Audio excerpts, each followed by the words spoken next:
Timun Mas. Pada zaman dahulu kala, hiduplah seorang perempuan tua bernama Mbok Serintil.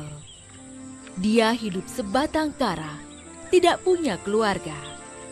Setiap hari, dia mencari kayu bakar di hutan untuk dijual ke pasar.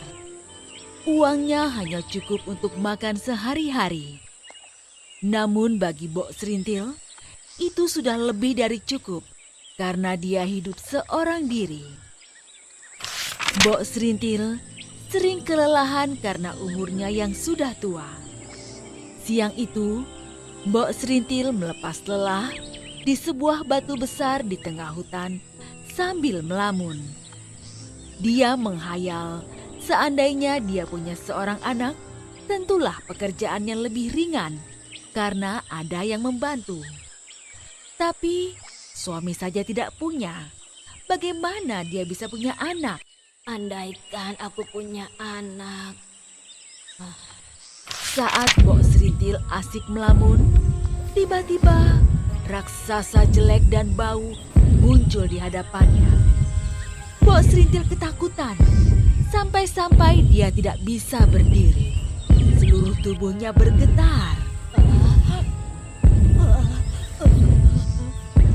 Dia berpikir jika ajalnya akan segera tiba. Raksasa berkata dengan suara menggelegar. Oi, perempuan tua, aku lapar sekali. Di mana anakmu? Biar aku makan sekarang. Mbok Serintil menjawab dengan suara gemetar. Anak? Aku tidak punya anak. Raksasa itu mendekatkan wajahnya ke arah Mbok Serintil. Bau mulutnya membuat Mbok Serintil ingin muntah. Kamu jangan bohong. Mbok Serintil menggelengkan kepala. Aku tidak bohong. Kalau kamu mau, makan saja aku. Sang raksasa tertawa terbahak-bahak. Aku tidak mau makan kamu. Kamu sudah tua dan peyot, bagiku pasti tidak enak. Itu pun kalau kamu punya daging. Bisa-bisa gigiku sakit karena menggigit tulang-tulangmu. Kemudian, raksasa itu memberikan sebuah kantong kecil berisi biji timun. Tanamlah biji-biji timun ini. Mereka akan tumbuh dan berbuah.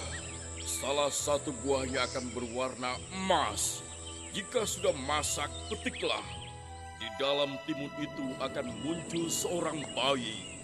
Rawatlah dia dan beri makan dengan cukup agar dia tumbuh sehat. Saat dia berumur 6 tahun, aku akan datang dan menagih anak itu. Dia pasti akan menjadi santapan paling enak. Paham? Mbok Serintil menerima kantong itu. Sekarang pergilah. Bentak raksasa itu.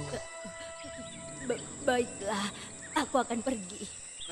Suaranya yang keras membuat Mbok Serintil lari terbirit-birit. Sesampainya di rumah, Mbok Serintil melaksanakan perintah raksasa. Dia menanam semua biji timun itu di tegalan miliknya yang kecil.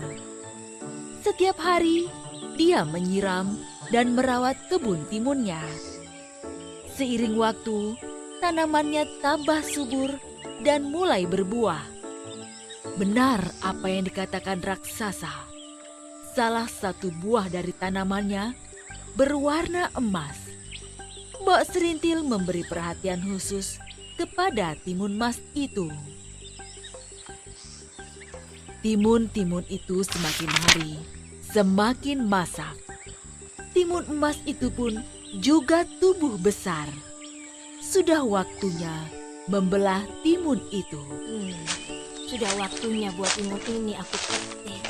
Mbok Serintil akhirnya memetik timun emas itu dan membelahnya dengan hati-hati.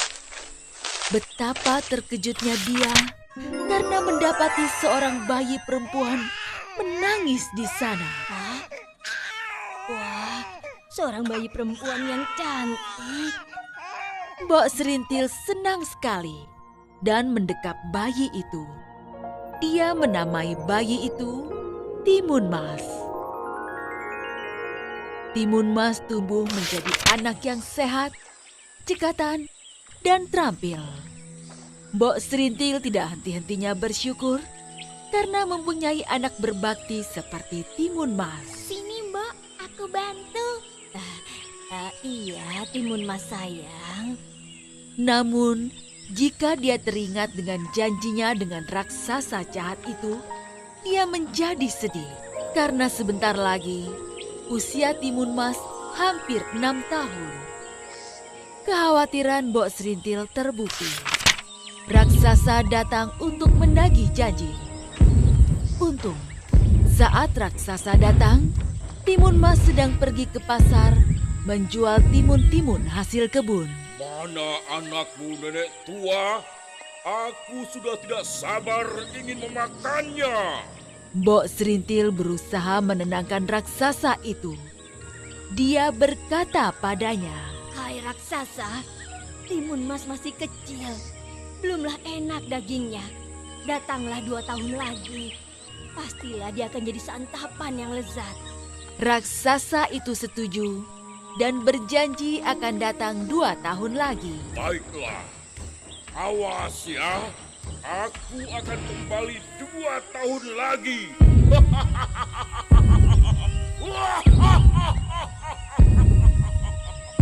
Mbok Serintil terus memikirkan nasib anaknya. Akhirnya, suatu malam dia bermimpi. Dalam mimpinya, ada seorang pertapa yang menyuruh Timun Mas pergi ke atas gunung. Suruhlah Timun Mas menemui saya. Baiklah, akan aku sampaikan kepada anakku Timun Mas. Mbok Serintil mengikuti pesan dalam mimpinya. Dia menceritakan semua pada Timun Mas tentang janjinya dengan raksasa. Mbok Serintil menyuruh Timun Mas pergi ke tempat pertapa itu berada. Timun Mas anakku, hati-hati ya sayang. Terima kasih, Timun Mas pamit dulu ya. Timun Mas yang patuh segera menuruti perintah ibunya. Dia menemukan rumah pertapa itu dan menceritakan semua kepadanya. Sang pertapa lalu memberinya 4 kantong yang hanya boleh dibuka jika Timun Mas dalam keadaan bahaya. Timun Mas, ini kakek bawakan 4 kantong benda untuk menyelamatkanmu dari raksasa jahat itu. Terima kasih, Kek. Timun Mas pamit pulang dulu ya. Timun Mas pulang ke rumahnya. Namun, saat sampai di rumah, alangkah terkejutnya karena sang raksasa sudah menunggu. Mbok Serintil segera berteriak. Raksasa itu sudah datang. Aku takut. Lari Timun Mas, lari selamatkan dirimu. Timun Mas segera berlari. Sang raksasa menjadi marah dan mengejarnya. Timun Mas teringat pesan sang pertapa. Sebaiknya aku buka kantung yang pertama sekarang. Dia membuka kantong pertama yang ternyata isinya adalah biji timun. Gadis cilik itu menebarkan biji itu dan dalam sekejap muncullah kebun timun yang luas dan berbuah ranum. Perhatian raksasa segera teralih. Dia memakan timun yang segar dan ranum itu sampai lupa kepada Timun Mas. Namun saat timun habis, raksasa itu teringat akan Timun Mas dan mengejarnya kembali. Jangan lari, gadis kecil. Jangan lari. Sang raksasa semakin dekat. Timun Mas menyebarkan isi kantong kedua yang ternyata berisi jarum. Aku sebarkan saja jarum-jarum ini sekarang. Hup. Dan muncullah hutan bambu yang lebat dan runcing. Hah? Apa ini? Au! Ah! Oh!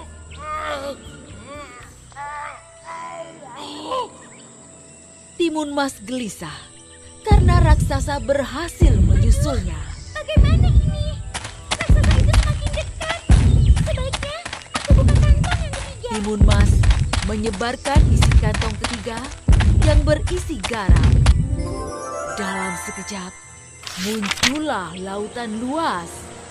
Sang raksasa berusaha berenang dengan cepat. Kaki-kakinya yang terkena bambu terasa perih.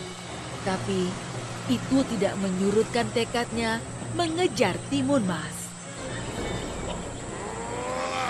Hei, jangan lari Timun Mas! Hei! Hanya tinggal satu kantong terakhir. Dan sang raksasa baru saja keluar dari laut. Dalam hati Timun Mas, dia menangis dan memohon pada Tuhan untuk melindunginya. Ya Tuhan, tolong lindungi aku. Dia pun menaburkan isi kantong terakhir yang berisi terasi. Dalam sekejap, muncul lautan lumpur ganas. Sang raksasa yang sudah sangat marah tidak menyadari bahayanya. Dia terjun ke dalam laut lumpur ganas dan segera tenggelam. Ya Tuhan, terima kasih telah menyelamatkan aku dari raksasa jahat itu.